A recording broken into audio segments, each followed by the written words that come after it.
Hi friends, welcome back to the channel. Only below then 3 lakhs లో మనకి diesel vehicle అయితే ఇక్కడ Shri cars లో అయితే దొరుకుతుంది. ఈ వెహికల్ చూసుకుంటే మనకి ఆస్టా i20 స్పోర్ట్స్ వెహికల్ అయితే ఫుల్లీ టాప్ ఎండ్ ఉంటుంది. వెహికల్ కి ABS, alloy wheels, back defogger, back sensor A to Z అయితే రావడం జరుగుతుంది. వెహికల్ అయితే వెల్ మెయింటైన్ ఉంది.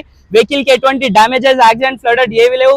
మీరు బ్యాక్ సైడ్ కూడా చూడొచ్చు. బ్యాక్ సైడ్ వచ్చి మనకి డిఫాగర్ అయితే అవైలబుల్ ఉంది. వెహికల్ కి ఇంటీరియర్ కూడా వెల్ మెయింటైన్ ఉంది. వెహికల్ కి 4 అలాయ్ వీల్స్ కూడా రావడం జరుగుతుంది. టైర్స్ వచ్చేసి 50 to 60% టైర్స్ అవైలబుల్ ఉన్నాయి. ఇంటీరియర్ లో మనకి 4 power Windows, electric view adjustable, mountain steering, ఇన్బిల్ music system. Vehicle అయితే వెల్ మెయింటైన్ ఉంది. వెహికల్ కి 6+1 గేర్ బాక్స్ అయితే రావడం జరుగుతుంది. లెదర్ సీట్స్ అవైలబుల్ ఉన్నాయి. సో ఈ వెహికల్ అయితే మనకి శ్రీ కార్స్ లో అయితే అవైలబుల్ ఉంది. సో వెహికల్ కిలోమీటర్ గురించి కనుకుంటే 79,000 కిలోమీటర్స్ అయితే డ్రైవ్ అయిన ఉంది. ప్రైస్ గురించి కనుకుంటే ప్రైస్ వచ్చేసి ఓన్లీ 2,99,000 ప్రైస్ ఉంది. ఈ ప్రైస్ లో ఈ వెహికల్ మార్కెట్ లో ఎట్టు దొరకదండి. చాలా అంటే చాలా నీట్ ఉంది. వెల్ మెయింటైన్ వెహికల్ ఉంది.